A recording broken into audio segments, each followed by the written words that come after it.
మార్చి 12వ తారీఖున జనసేన అధ్యక్షుడు పవన్ కళ్యాణ్ గారు సొంత ఇంటి కోసం పూజ చేశారు. అది ఇంకా కొంచెం ఆలస్యం అయ్యేటట్టుంది. దానివల్ల విజయవాడలో పడమట్లో ఒక ఇల్లు అద్దెకి తీసుకున్నారు. ఆ రోజు చెప్పాడు, ఈ ప్రాంతంలో ఉండి ప్రజల సమస్యలను అవగాహన చేసుకొని పార్టీ కార్యకలాపాలు కొనసాగుతాయని చెప్పి దానికి అనుగుణంగానే మొన్న విజయవాడలో 3 రోజులు అక్కడి నుంచే పార్టీ కార్యకలాపాలు మొదలైనాయి. 13 జిల్లాల నుంచి జనసేన నాయకులు, అదేవిధంగా తన అభిమానులు అందరూ వచ్చి అధ్యక్షుని కలవడం, వాళ్లకు దశ దిశ నిర్దేశం చేయడం, అదేవిధంగా ఉత్తరాంధ్రలో జరిగిన పర్యటనలో ఎక్కడెక్కడ లోటుపాట్లు ఉన్నాయో వాటిని అవగాహన చేసుకొని ఇప్పుడు మలివిడత కార్యక్రమానికి పోరాట యాత్రకు సన్నాహాలు సిద్ధం చేసుకున్నారు. ఒకసారి మాట చెప్తే అధ్యక్షుడు అదే మాట మీద కూడా నిలబడతాడనే దానికి ఇది ఉదాహరణ. ఎక్కడో కూర్చొని ఆంధ్ర రాష్ట్రం రాజకీయాల గురించి, కార్యకర్తల మనోభావాల గురించి ఆ రోజు చెప్పిన మాటనే మన విజయవాడలో నిజం చేశారు. ఇప్పటికే మళ్ళీ విడత పోరాట యాత్రకు విశాఖలో రేపు 28 నుంచి మొదలెడతారు. ఇప్పటికే విశాఖపట్నం చేరుకున్నారు. రేపు 27వ తారీఖున ఉత్తరాంధ్ర వెనుకబాటుతనం గురించి 60 మంది మేధావులతో సమావేశం ఏర్పాటు చేయడం కూడా జరిగింది. ఉత్తరాంధ్ర వెనుకబాటుతనం చూస్తూ ఉంటే ఆయన హృదయం ద్రవించిపోతుంది. ఎందుకు జరుగుతూ ఉంది ఇది? కేవలం పాలకులు ఓటు బ్యాంకు రాజకీయాల కోసమే చేస్తున్నారు. అనేక వనరులు ఉన్నాయి, వనరులు లేకుండా లేదు. వనరులు ఉన్నా కానీ వలసలు ఎక్కువగా భారీగా జరుగుతున్నాయి. సహజ వనరులు ఉన్నాయి, చుట్టూ సుందరకాండమైన పర్వతాలు ఉన్నాయి, నీరు లభ్యమవుతుంది. వాటన్నిటికి కూడా అన్నీ ఉండి కూడా ఎందుకు జరుగుతున్నాయని మతన పడుతూ ఈరోజు నుంచే వారితో సమావేశాలు జరగడం మొదలుపెట్టారు. వంశధార నిర్మించి కొన్ని సంవత్సరాలు అయింది. ప్రభుత్వాలు వస్తున్నాయి, పోతున్నాయి. ఇంకా నిర్వాసితులకు సరైన న్యాయం జరగలే. పలాస దగ్గర ఫ్యాక్టరీ కోసంగా భూములు బలవంతంగా లాక్కుంటే ఆ సమయంలో జనసేన అధ్యక్షుడి పర్యటన చూసి రాత్రి కూలీలు వెళ్ళిపోయినారు. అభివృద్ధి జరగాల్సిందే. అభివృద్ధి పేరు తిప్పి సామాన్య ప్రజలను కళ్ళనీళ్ళు పెట్టించేదానికి మాత్రం జనసేన ఒప్పుకోదని కూడా మనవి చేస్తున్నా. విశాఖపట్నం చుట్టుపక్కల చాలా విలువైన భూములు ఉన్నాయి. ఆ విలువైన భూములు అన్నీ అక్రాంతం అవుతున్నాయి. నాయకులు ఒకరి మీద ఒకరు నెపం వేసుకుంటున్నాడు. ఆ నాయకుడు ఆక్రమించాడు, ఈ నాయకుడు ఆక్రమించాడని. దాన్ని కూడా సమూలంగా చర్చ జరిపిస్తారు ఈరోజు రేపు.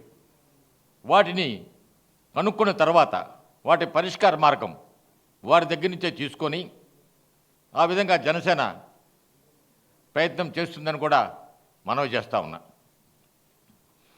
ఎందుకంటే అనంతపూరి వెనుకబడిన తనము చూసిన తర్వాత ఆయన మనసు చాలా బాధపడింది. ఉత్తరాంధ్ర చూస్తూ ఉంటే కళ్ళ నీళ్ళు వస్తూ ఉన్నాయి. ఏ పక్క చూసినా కానీ తన పర్యటన పూర్తయిన తర్వాత కిడ్నీ బాధితులకు 19 కోట్ల రూపాయలతో అంబులెన్సు ప్రభుత్వం శాంక్షన్ చేసింది. అది ఎందుకు ఇంతకుముందు చేయలేదని అడుగుతున్నాం మేము. అదేవిధంగా మత్స్యకారులకు పెన్షన్లు ఒక వర్గానికో ఒక పార్టీకో పెన్షన్లు ఇచ్చారు. అధ్యక్షుడి కార్యక్రమం అయిన తర్వాత అందరికి కూడా వచ్చినాయి, సంతోషం. ఇవన్నీ ఇంతకుముందు ఎందుకు చేయడం లేదు? కేవలం ఓట్లు వేయించుకుంటే సరిపోతుందా? ఉత్తరాంధ్రలో అధికారం చెలాయిస్తే సరిపోతుందా? కొన్ని కుటుంబాల మధ్య రాజకీయం నలిగిపోతూ ఉంది అక్కడ.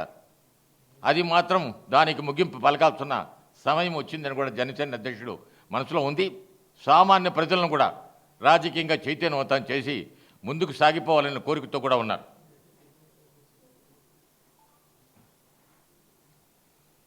విశాఖ భూములు చూస్తే ఈరోజు ఉదయాన్నే వచ్చారంట, అయ్యా ప్రభుత్వ భూములు ఇక్కడ ఏమున్నాయి, అన్నీ అయిపోయాయి ఇక్కడని చెప్పి.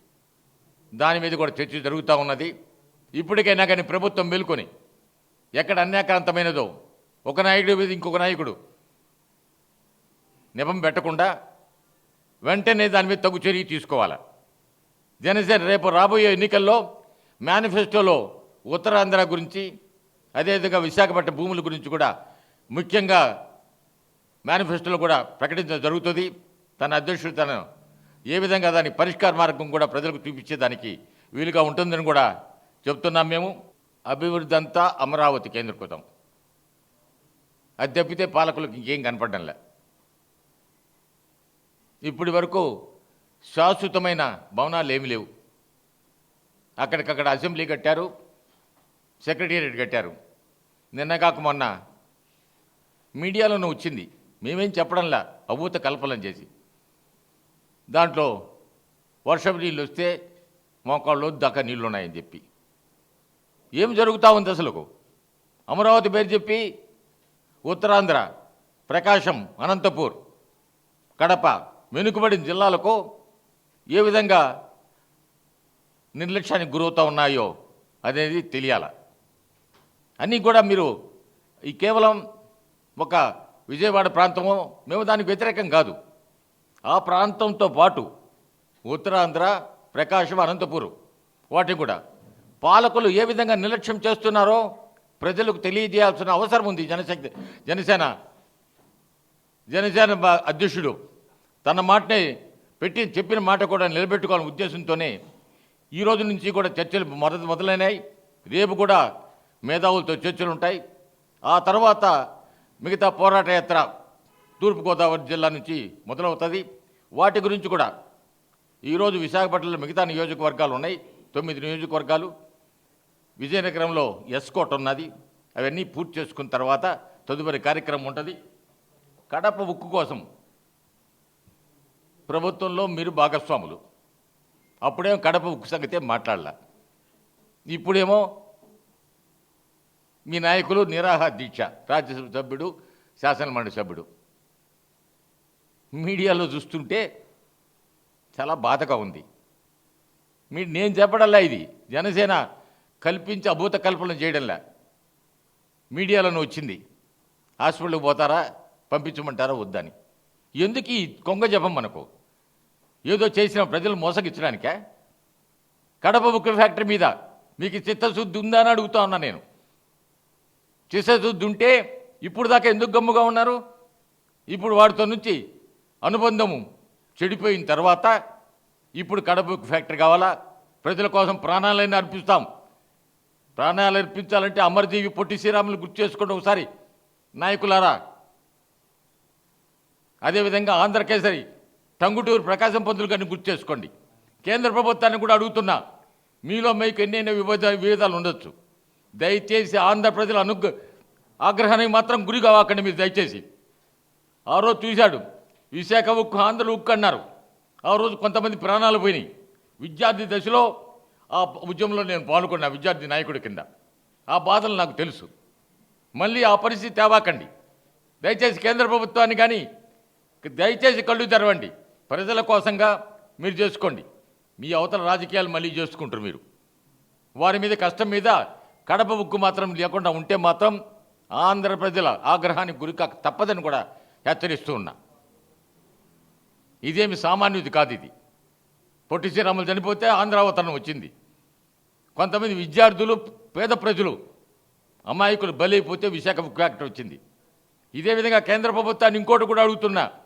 ఇప్పుడు వారి పక్కన గనులు అడుగుతూ ఉంటే ఇంకా వారికి ఇంకా అనుమతి ఇలా మీరు ప్రైవేట్ గనులు ఉంటే అక్కడ మళ్ళీ విశాఖపట్నం కూడా మళ్ళీ ప్రైవేట్ పరం చేయదలుచుకున్నారా అని బయట అంటా ఉన్నారు. నేను అండంలే. ఇవన్నీ కూడా నిజంగా కళ్ళ ముందు జరిగే సత్యాలు నేను చెప్పేటి. మేమేమి ఒక్కటి కూడా అబద్ధం మాట్లాడలే. జనసేన ప్రజల కోసం ఆ రోజు చెప్పారు. మధ్యలో రంజాన్ కోసం 4 రోజులు సెలవు, ఓ చిన్న శస్త్రచికిత్స చేయించుకోవాలి కంటి కోసం అధ్యక్షుడికి.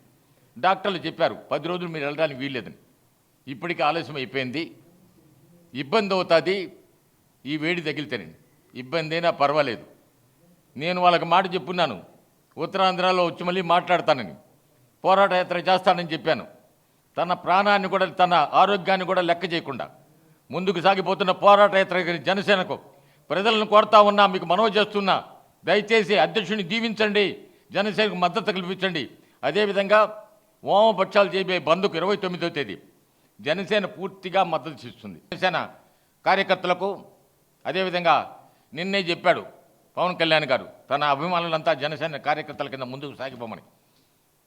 ఏమాత్రం కూడా సంకోచం లేకుండా వామపక్షాల బంద్ను విజయవంతం చేసేదానికి 29వ తేదీ కడప జిల్లా వాసులకు అదేవిధంగా జనసేన కార్యకర్తలకు కూడా విజ్ఞప్తి చేస్తున్నా.